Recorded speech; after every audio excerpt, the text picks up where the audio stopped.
Fabrice, quelques arrêts de grande classe, vraiment. C'est surtout dans les moments chauds où on sait que ce garçon sera encore capable de faire la différence. Alors certes, sur un match ou sur une saison entière, le poids des années se fera toujours un peu sentir. Mais en tout cas, dans les moments chauds, il retrouvera son meilleur niveau et il fera encore la différence. Et on l'a fait sortir pour faire avoir un joueur en plus. On est dans les 5 dernières minutes. Et attention, le contre encore de Valentin Porte. Et voilà. Et Montpellier qui va s'ouvrir. 4 buts d'avance alors qu'on est dans les 5 dernières minutes. On est dans le mauvais time maintenant. Et Paris encore fini. Et il va y avoir un temps mort. Bien vu, Greg. Benoît, à votre avis, est-ce que cette option d'avoir sorti le gardien de but pour jouer à 7 en attaque a été efficace? Ah ben non, on va faire les comptes quand même parce que je pense qu'à l'arrivée, ça mérite d'être réfléchi. On écoute les Parisiens.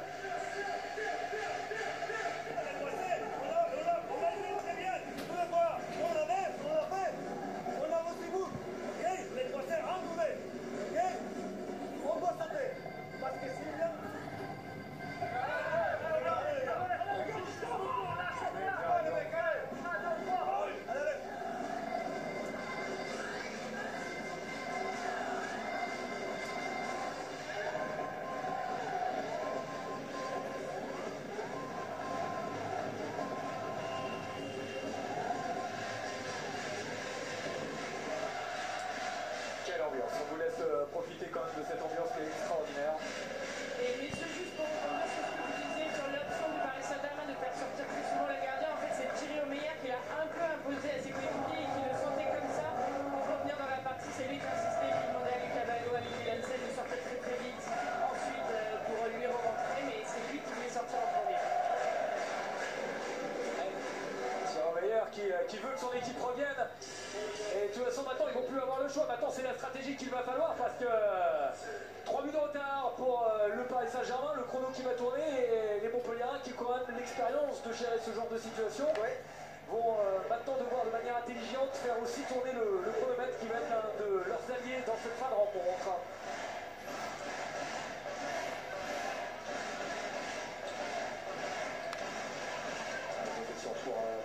Pour David Richardson qui est pris, qui a essayé la passe intérieure, c'est raté. Et ça va être un contre-express pour les Parisiens.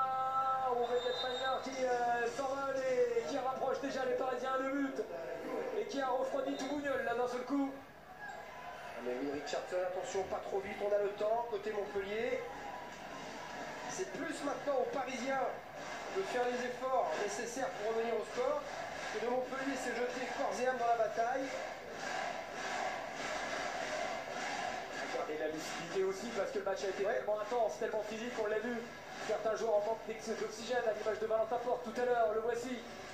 Il a récupéré quand même, Valentin Porte, il veut retourner au combat et Melvin Richardson encore battu. Il a senti Patrice Canaillé qui a un petit coup de moins bien là de son équipe et qu'il allait falloir donner les bonnes consignes pour bien finir cette fin de rencontre. Quand tu es en position, n'hésite pas à prendre les choux, certains ne les passent au pivot. Ok, regardez bien. On va jouer de la manière suivante. On va mettre Jonas. On va jouer avec Ben ici. Ok, quand tu rentreras sur celle d'après. Jonas, tu te mets ici. Ok, Fred, tu vas te mettre ici entre le 3 et le 2. On fait rentrer Ben. Tu rentres Ben et tu viens te mettre externe. Et là, Melvin, tu viens prendre le bloc ici. Soit pour shooter, soit pour enchaîner avec Jonas. Et vous enchaînez derrière. Ouais, ok, c'est bon. Après, vous jouez. Allez, joue. Ouais, c'est au tour de Montpellier de jouer à 2 pivots. On va demander à Frédéric Petersen de se mettre dans le secteur central. On va jouer sans demi-centre. De l'autre côté, Benjamin Agour. Et puis envoyer Melvin Richardson très fort dans le secteur central pour essayer de créer du danger. Il y a plusieurs possibilités, soit le shoot, soit les pivots, et surtout, soit la possibilité, comme l'a dit Patrice Canaillé, d'aller jouer avec Trucanovicius de l'autre côté. Eh bien, on va voir si c'est la bonne stratégie pour les Montpelliérains pour battre cette équipe du Paris Saint-Germain qui était annoncée comme invincible, imbattable et qui, dans l'antre de Bougnol, est en train de se faire bousculer par cette équipe de Montpellier. Montpellier revanchard, évidemment. Montpellier sorti de la Ligue des Champions. Les tenants du titre avaient besoin d'un exploit, de se racheter aux yeux du public.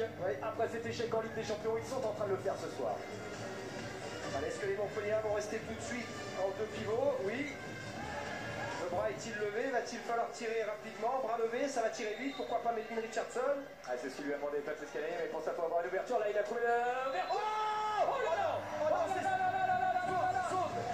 Truc à Vinicius, changement de main. Et le tir entre les jambes de... Ah, il n'est pas accepté, zone. Zone. Oui.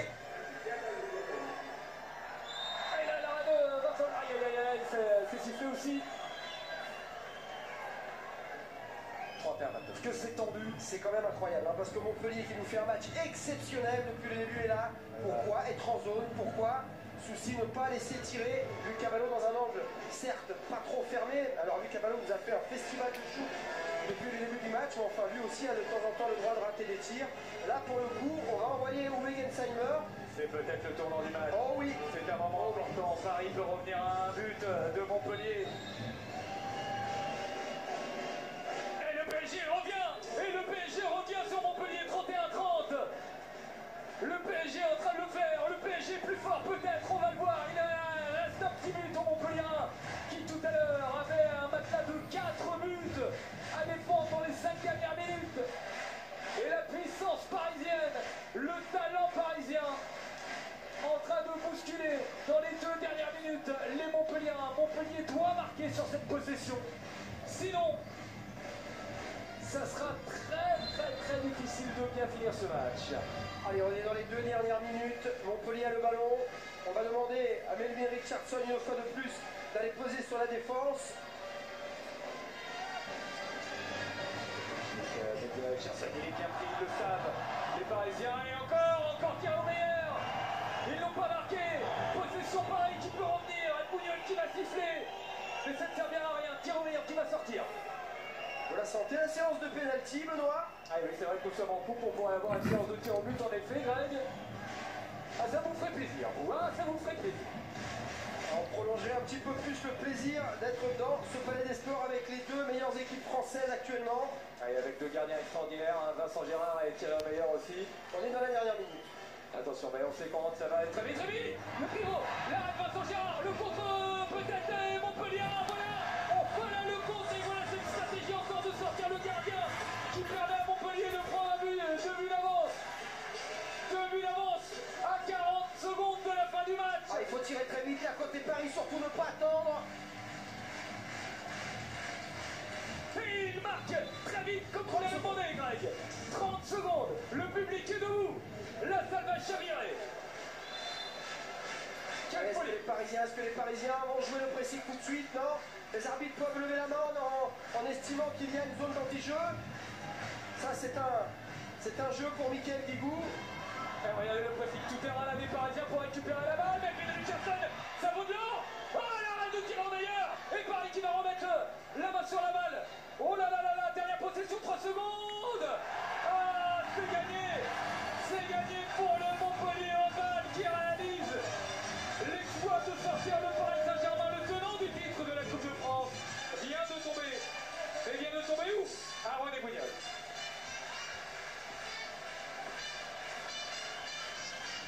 Et c'est Montpellier qui est en demi-finale. Le tirage au sort des demi-finales, on va connaître le futur adversaire de Montpellier dans quelques instants.